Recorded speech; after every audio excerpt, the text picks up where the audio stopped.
بشنوید.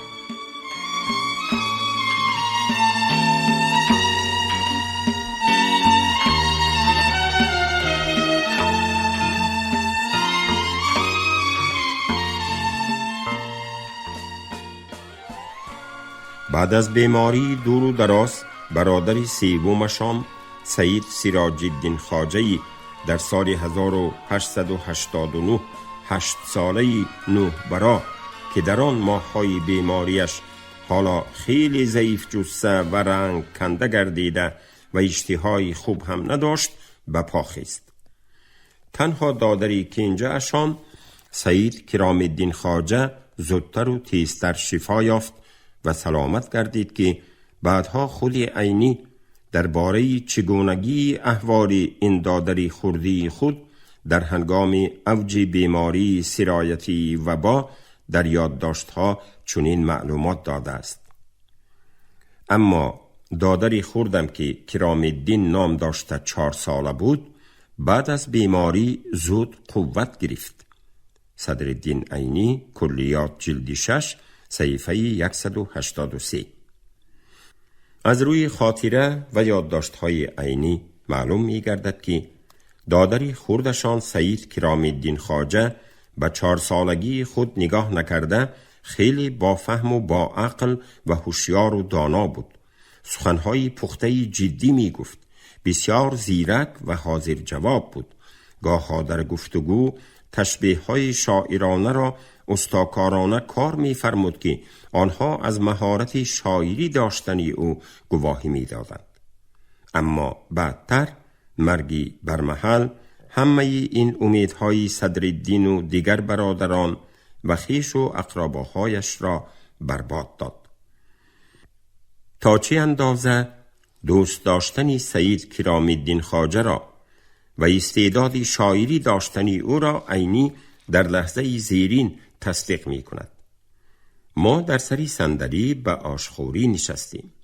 در روی آش در قطاری گوشت برده ها یک الیکی لینگ لوندان بود.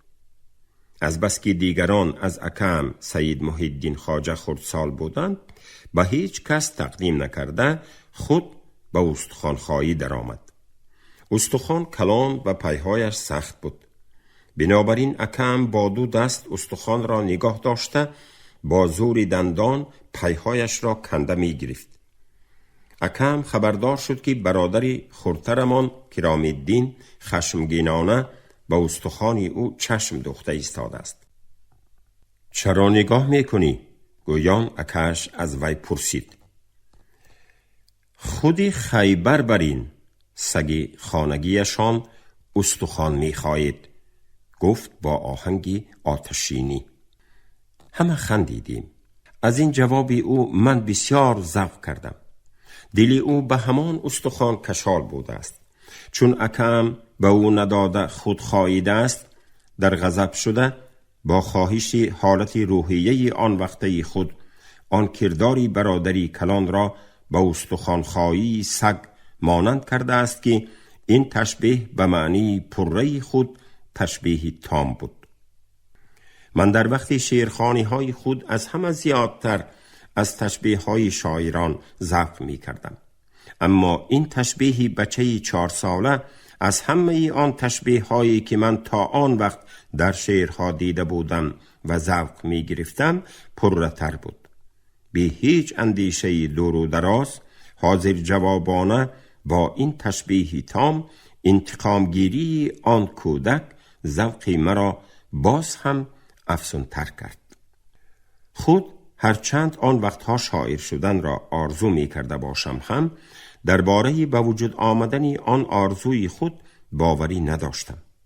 اما با دل خود مقرر کردم که این بچه 4 ساله آخر شاعر خواهد شد و در پس خنده ها به او خطاب کرده گفتم تو شاعر خواهی شد. صدرالدین عینی، کلیات جلد 6 صفحه های 183 184. اقتباس فوق آگاه سازی یک چند لحظه مناسبت برادران به یکدیگر می باشد. یکی تا اندازه از بی‌پروایی برادری بزرگشان سید محی الدین خواجه نسبت به دادرانش می باشد. دیگری آن تا چی اندازه به سید کرام الدین خواجه مهر و محبت داشتنی صدرالدین را نشان می دهد. سوم، صدرالدین با توسط آن تشبیه تام خیبر برین در آینده شاعر شدن دادری کنجه اش را احساس می کند. در آخر صدرالدین حالا هم نه تنها از آرزوی شاعر شدنش دست نمی کشد، بلکه از همان سالها سر کرده در ایجادیاتش به مسئله های بدیعیت و شعریت اشعارش اهمیتی یکم درجه دادن را از خاطر نمی برآورده است.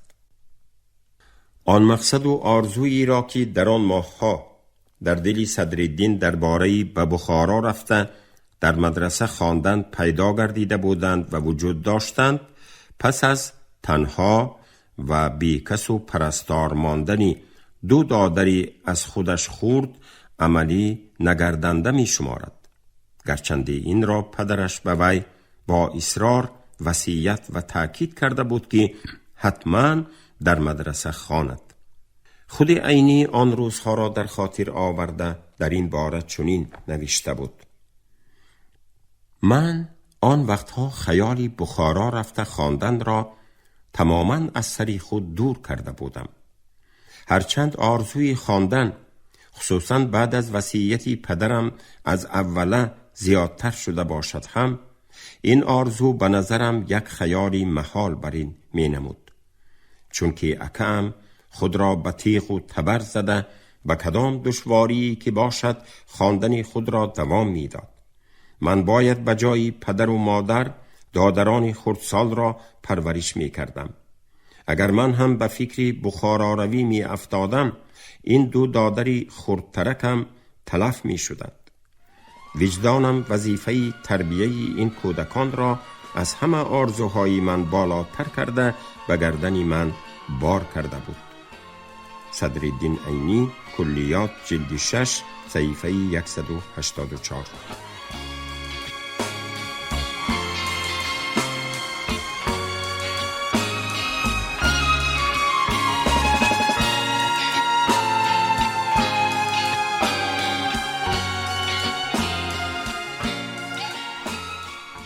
چنانکه معلوم می گردد، صدرالدین نورس وظیفه تربیه این کودکان دو دادری خردش را وظیفه وجدانی و شرفناک خیش می شمارد و این کار را از صمیم قلب به جا می آورد.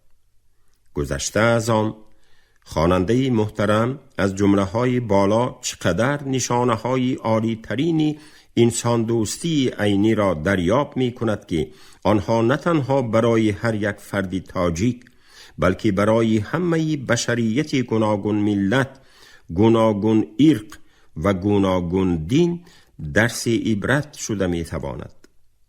صدرالدین 14-15 ساله وظیفه وجدانی خیش می شمارد که همچون برادری کلان دو برادری از خود خرد را که از پدر و مادر مثل خودش محروم مانده اند پدروار و مادروار تربیه نماید. بنابراین او بهر آنها اجرای این وظیفه وجدانی اش را از تحصیلش در مدرسه بالاتر می شمارد. در پیش امام دیهت درس خواندنش را قطع و ترک می کند و تنها به کارهای خواجگی و نگاه و بینی سید سراج الدین خواجه و سید کرام الدین خواجه مشغول می گردد. از این مهر و شفقتی چی برادرانه و چی پدرانه و مادرانه، از این تأکید روشن و صحیح و دقیق عینی باری دیگر معلوم می گردد که او به خردسالی خود نگاه نکرده تا چه اندازه در زیر تأثیر آدمانی نیک و بهترین گرد و اطراف زمانش و مخصوصاً پدرش استا عمک، استا خواجه، اکرام خواجه و دیگر اعضای گوناگون معرفت و گوناگون خلق اولادش و دیهش خصلت‌های بهترین انسانی خود را تشکل داده بوده است و به همین واسطه در او نشانه های عالی ترین و برجسته ترین انسان دوستی و آدم و آدمگری اصیل انکشاف یافته بوده است. مخصوصاً از یک جانب آن عقیده و غایه عینی پرارزش است که او پرورش و تربیه دادران خردش را بهر تلف نشدنشان از همه دیگر فکر و آرزوهای تحصیل در مدرسه اولاتر و بالاتر می شمارد و برادرانش را پدروارانه و مادروارانه تربیه و پرورش کردن می خواهد و چون این کارش کس را نهایت شاد می گرداند، چون که آن غایه و عقیده ها برای هر یک آدمی امروزه و آینده همچون درسی مهمترین و سودبخشترین زندگی خدمت می کنند. از جانب دیگر عینی برای چنین تربیه پاک و تازه و حقیقی آدمان، از جمله تربیه خوش اخلاقانه دادران خردش، پیش از همه از خودش پاکی و تازگی وجدان را طلب می کند. در فهمش عینی آدمی پاک وجدان آن کسی است که از همه مرام و مقصد و آرزوهای شخصی خود دیده خدمت کردن به دیگر آدمان را، از جمله خدمت نمودن به شخصانی از خود خردتر و محتاج و درمانده را در جای اول می گذارد و چون این کارها را قرض وجدانی خود حساب می نماید. از این جاست که وی تربیه درست و راست و حقیقی برادرانش را از همه مقصد و آرزوهای نجیب خود بالاتر و افضلتر شماریده، پیش از همه در حل این مسئله در مرکز عقل و دل خیش پاکی وجدان را می گذارد. بی سبب نیست که او تا وقتی پیدایش بیماری سرایتی وبا و آغاز کسلی پدر و مادر و برادرانش در پیش امام دهه ساکتری درس خواندن را دوام داده ایستاده باشد، هم از تیر ماه سال 1889 این درس خوانی را قطع کرده خود را تنها به کارهای خواجگی، نگاه و بین بیماران و تربیه برادران شفایابنده‌اش صرف می کند. همانجا جلد 6 صفحه 185.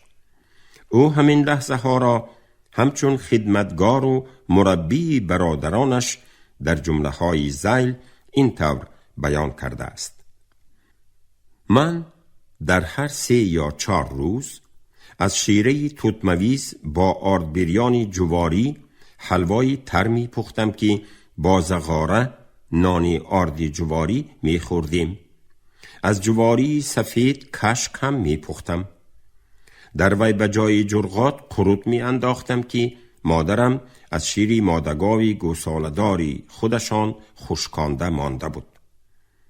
من کشکپزی را در غلامان تصویر کردم. جام شویی را هم خودم می کردم. جواری را به آسیا برده خود آرد می کشاندم. تنها هفته 1 بار یک کمپیر برای ما زغاره پخته می داد. صدرالدین عینی، کلیات، جلد 1 صفحه 24. چنان که بعدها خود عینی بارها قید کرده است، او در بهار سال 1890 از باقی مانده پولی کدوهای فروخته‌اش میشی آچه بچه خریده، با مقصدی تا تیر ماه 1 میش را فربه کرده فروخته، پولش را در زمستان خرج کردن و کشته تار کشیده خوردنی دیگر میشی آچه بچه را مقصد خود می شمارد و آنها را در سری مزار اولاد و اجداد خواجگان خودشان در خارزار و جنگل سیرعلفی مزار آن محل می چراند. عینی بعدها آن روزهای گوسفندچرانیش را به خاطر آورده دایر به آنها این طور می نویسد: من گوسفندان خود را بیشتر به سری مزار خودمان در خارزارها و جنگلهای مزار می چرانیدم که آنجا صاحبی مخصوص نداشت و از بس که دیگران از غضب اولیا و از هجوم اجینه و اژدها ترسیده به آنجاها چارپا نمی برآوردند، آنجا 1 درجه سیر علف هم بود.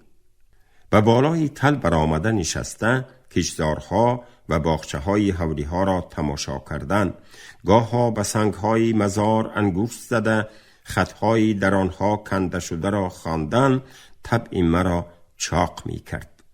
همانجا جلد 6 صفحه 185. بعد گذشتن ایام بهاران و خشکیدن علف‌های سری مزار، جای گوسفندچرانی صدرالدین نورس کنار دریای زرافشان می شود که آن جای را دریاباد و به اصطلاح آن وقته آبداغ می نامیدند. وقتی که او و دیگر چوپانان و پادبانان در وقتی چرای چارپاهایشان گرسنه می ماندند، از اطراف زمینها و کناری زهکشها لوبیاهای خام را چیده به نمک جوشانده لوبیا شورک کرده می خوردند و گاهها با شستهایشان از حوض و کلمک‌های گرد و کنار و اطراف دریای زرافشان ماهی بچه ها را صید کرده در گلخن بریان کرده می خوردند که در نظرشان خیلی با لذت می نمودند. صدرالدین عینی، کلیات، جلد 6 صفحه 186.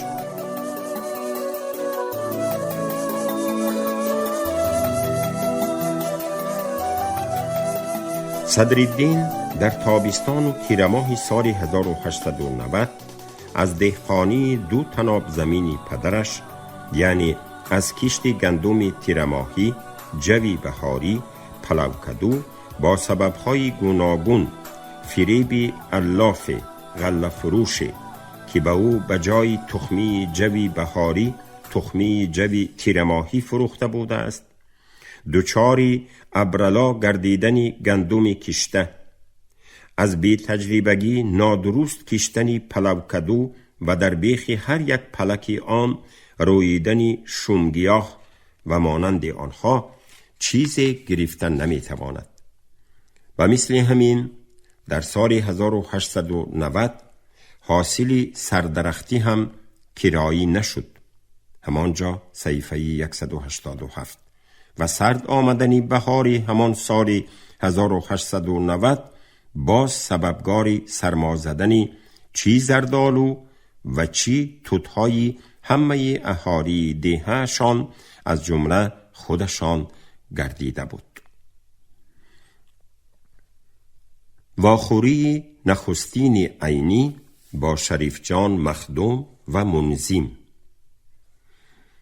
چنان که بعدها عینی تصدیق می کند، پس از فوت و گراندن پدر و مادرش و کاملا شفا یافتن هر 3 برادرش، در آخر تابستان سال 1890 تصادف به موقع می پیوندد که آن فکر و اندیشه‌ای در بخارا به مدرسه به خواندن رفتن عینی را پرقوت و پرزور و پرقدرت می کناند. این فکر در دل او در وقتی به مهمانی به حولی دامالله کنجکی برادرش سید محی الدین خواجه ملا عبدالسلام به دهه محله آمدن قاضی کلانزاده شریف جان مخدوم بیشتر اوج می گیرد و ریشه می دواند. باید گفت که در نوبت خود باز یکی از سببگاران اساسی میلی به خواندن به بخارا رفتن صدرالدین نورس مادر کلان مادرش می گردد.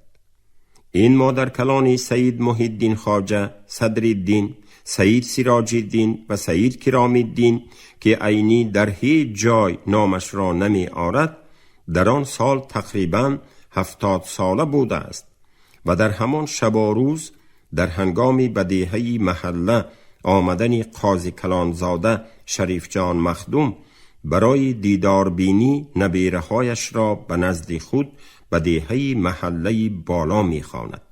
صدرالدین عینی، کلیات، جلد 6 صفحه 190.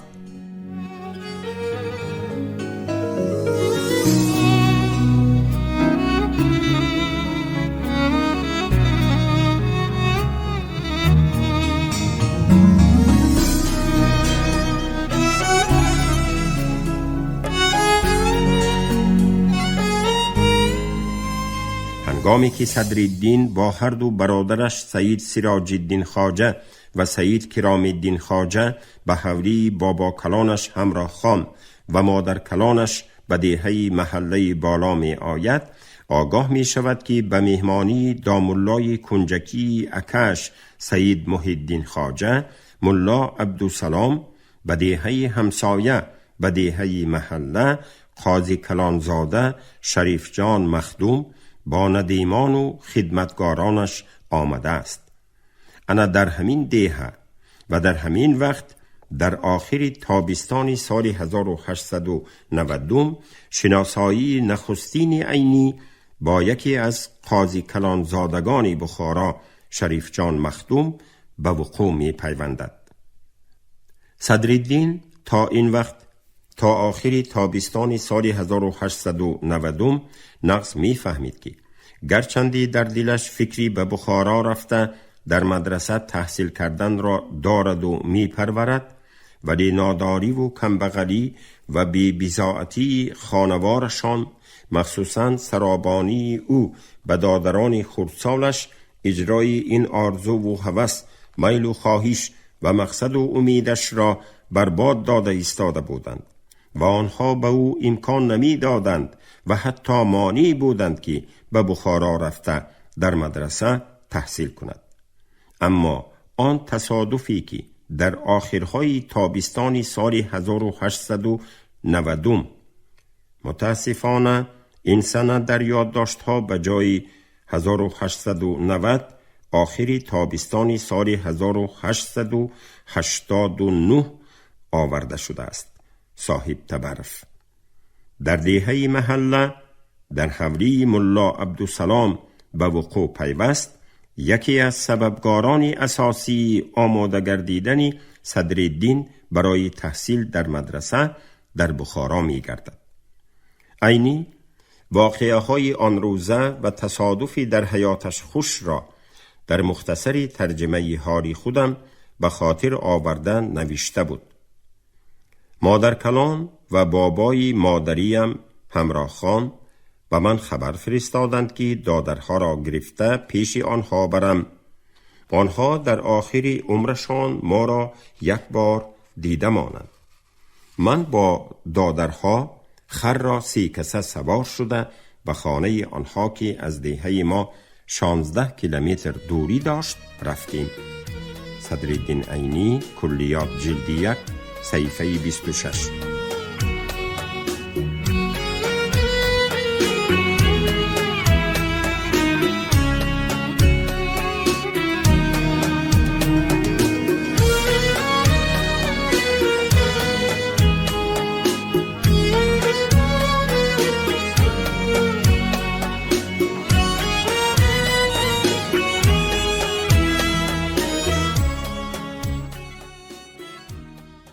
در همین لحظه سفری برادران به دیهه محله بالا، آنها خبر می یابند که به حولی داماللای کنجکی برادری کلانیشان سید محی الدین خواجه ملا عبدالسلام کلانزاده از بخارا مهمان آمده بوده است و صدرالدین را برای خدمت به حولی ملا عبدالسلام دعوت می کنند. عینی آن واقعه را بعدها به طور ذیل به خاطر می آورد و دربارش این طور می نویسد: در روزهایی که ما در آنجا در محله بالا بودیم، در محله نام دیهه که به آنجا به دیهه محله بالا نزدیک بود از بخارا مهمان آمده بوده است. مهمان پسری قاضی کلان دامالله عبدالشکوری مرحوم شریف جان مخدوم بوده. میزبان صاحب خانه ملا عبدالسلام نام داماللای کنجکی اکم بوده است. ملا عبدالسلام برای خدمت کردن به مهمانان اکم را از جای امامتیش تبریان جیغ زده آورده است و چون از او شنیده است که من در خانه مادر کلانم در دیهه محله بالا هستم، مرا هم برای خدمت جیغ زده برد. صدرالدین عینی، کلیات جلد 6 صفحه 191.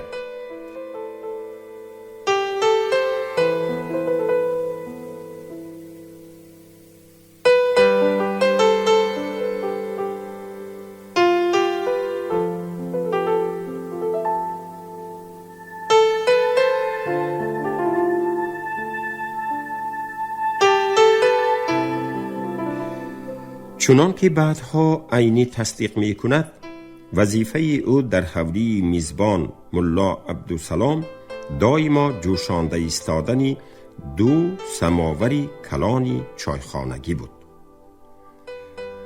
قاضی کلانزاده شریف جان مخدوم به حولی ملا عبدالسلام با نزدیکان و ندیمان و خدمتگاران خود 2 روز مهمانی شریک درسش بود و میزبان ملا عبدالسلام به شرف او و مقربانش مهمانان دیگر را نیز از دهه‌های گرد و اطراف به حولی خود دعوت کرده بود. برای همین هم در این 2 روز کار برای سید محی الدین خواجه و صدرالدین برین خدمتگاران در حولی ملا عبدالسلام از حد زیاد و بسیار بود. اگر اکی صدرالدین سید محی الدین خواجه در درون مهمانخانه به دسترخوان پهن کنی و چای کشی مأمور و مشغول باشد، صدرالدین در روی صوفه به سماور جوشانی و در سری وقت چای در کاری را دم کرده دادن شغل می ورزید. وظیفه دیگر خدمتگاران آن چاینک های چای را به مهمانخانه رساندن و برده دادن و آوردن بود. در همین لحظه های سماور جوشانی و چای دم کنی شناسایی اولین عینی با میرزا عبدالواحد منظم به وقوع می آید. میرزا عبدالواحد در آن شب و روز خدمت قاضی کلانزاده شریف جان مخدوم را ادا می نمود. صدرالدین عینی کلیات جلد 1 صفحه 27. بعدها آن شناسایی به دوستی، جورگی و برادری ابدی بینشان مبدل می گردد و تا ساعتهای آخرین زندگیشان دوام می کند. خود عینی آن لحظه های شناسایی نخستین خود را با میرزا عبدالواحد منظم این طور به قلم داده است: در وقتی که من در سری سماوار نشسته چاینک ها را با لطت تازه می کردم، یک بچه از مهمانخانه برآمده پیش من آمد که به من هم قد اما از من قاقتر و باریکتر می نمود و او دلگیرانه به لب صوفه نشسته خود به خود گفت: مولانا جلال الدین رومی گفتند ده مرو، ده مرد را احمق کند، عقل را بی نور و بی رونق کند. من نصیحت مولانا را گوش نکرده به صحرا آمدم. صحرا به دل زد. در اینجا لااقل یگان کس یافت نمی شود که هیچ نباشد آدم با وی بیت برک کرده روز را گذراند. صدرالدین عینی کلیات جلد 6 صفحه 191.